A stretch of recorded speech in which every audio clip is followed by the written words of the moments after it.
I was born in 1959, and to be honest with you, the first 3 years of my life were a total blur. Until one time, I remember I must have been 4 years old. I started a cat fight in front of my house by throwing down a bag of Oreo cookies.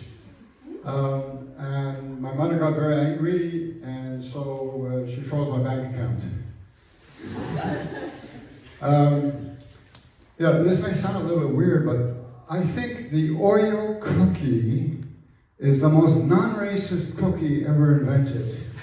Because, look, think about it. You have black on top, white in the middle, black on the bottom. You know, when we were kids, we used to take the cookies apart and eat the middle. And I think that's where the expression, eat the rich came from. Unlike the Dare chocolate fudge cookie, I mean, we all black, man. We all black. No whiteies allowed here, you know. They even have their own movement, BCM, Brown Cookie Movement. Brown Cookies Matter. That's that's a movement. So I had a tendency to play cowboy in my neighborhood until the sheriff of Coats and Luke arrested me, you know, and put me in prison. But at least they gave me a lot of ice cream, candies, and Oreo cookies.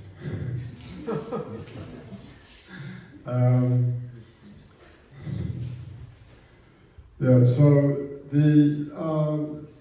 oh guys, I gotta be honest with you.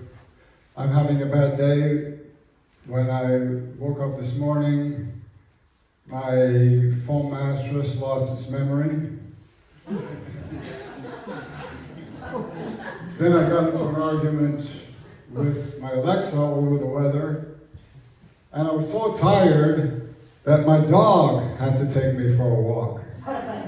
Which isn't really as simple as it sounds, because you ever see a dog wearing yellow glasses? Okay, now I'm going to try a feat that I never ever tried on stage doing comedy, and I don't recommend that you do this while driving or flying an airplane. And I'm sick of these yellow glasses. I got to change my glasses.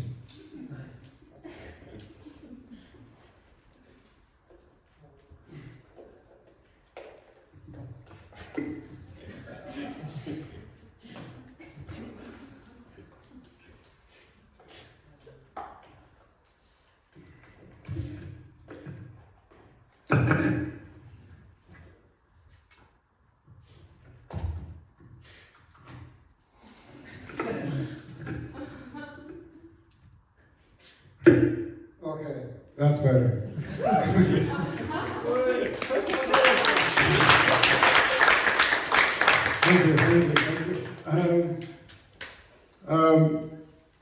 There's one thing, since there was a lot of young people in the audience, I see a lot of young faces. There's one thing that I don't recommend you do, and that's job hunting while on the spectrum.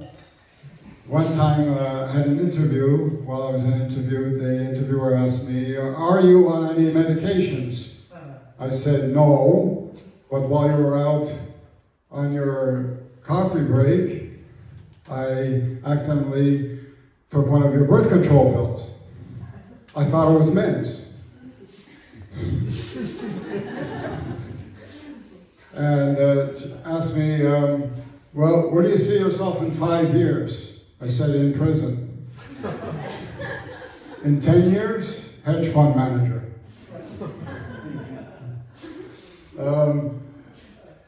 Do you have any computer skills? Well, actually, I am very good at attracting viruses.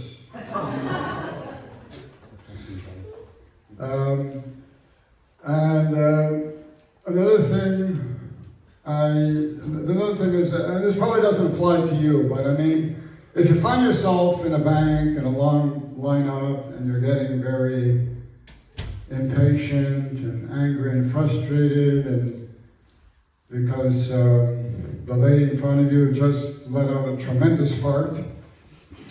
And whatever you do, refrain from calling the bank manager a whore. It's not very good for your bank account if you still have one after you leave the building. And another thing is, I don't recommend is dating while on the spectrum. I was once had a date, and the girls, after like 5 or 10 minutes, the girl says to me, "Look, Jeff, you're very quiet. You haven't asked me any questions, like, what's wrong?" I said, "Look, you have to understand one thing. I've got Asperger's." So she says, "Look, I don't care how many Zionists you got hidden in your basement, there's still no excuse for being an asshole." I find it very strange how, like, some mental, neurological diseases are named after Zionists, like, Mr. Parkinson's, sounds like a name of a bad law firm, like Parkinson's, a name you can trust for your estates, your wills, personal injury.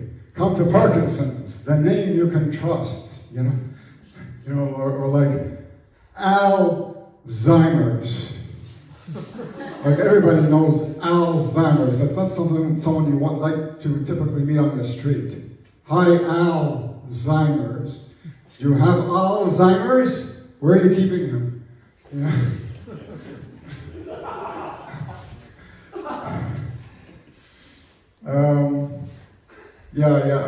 I was a very strange kid growing up. I remember my first crush when I was 6 years old in camp. Her name was Lori Mijakovsky, but I had to break it off because I didn't believe in long-distance relationships. I lived in Hampstead, she lived in Ville Saint Laurent, so I said, "Look, honey, this is never going to work. It's just like too much distance for me, And the Montreal comic community, I don't know if you've been to a lot of comedy shows in Montreal, but you should check them out. The Montreal comic community is a very weird, strange, dysfunctional bunch of people.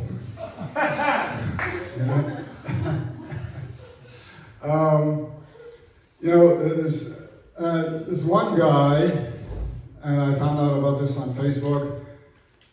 It is in a set, in an open mic at Comedy Nest.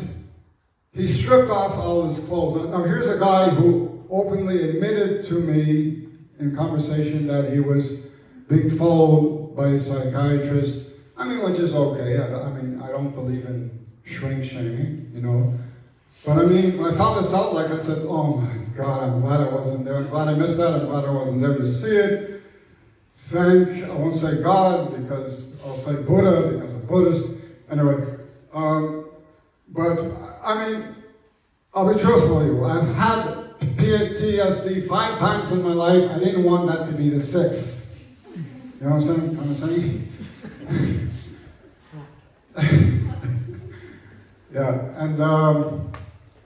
There's someone else, this girl, she gets up on stage, and for a whole 5 minutes, she talks about her intimate body parts, sex organs, which they found funny, but I found very gross.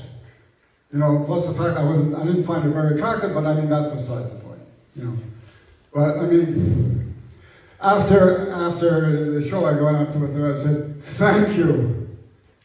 Thank you for that. I needed that. I needed to chuck up the spaghetti and meatballs I had for dinner tonight. That was a very most revelatory experience. So,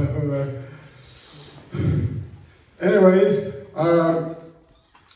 thank you very much, guys."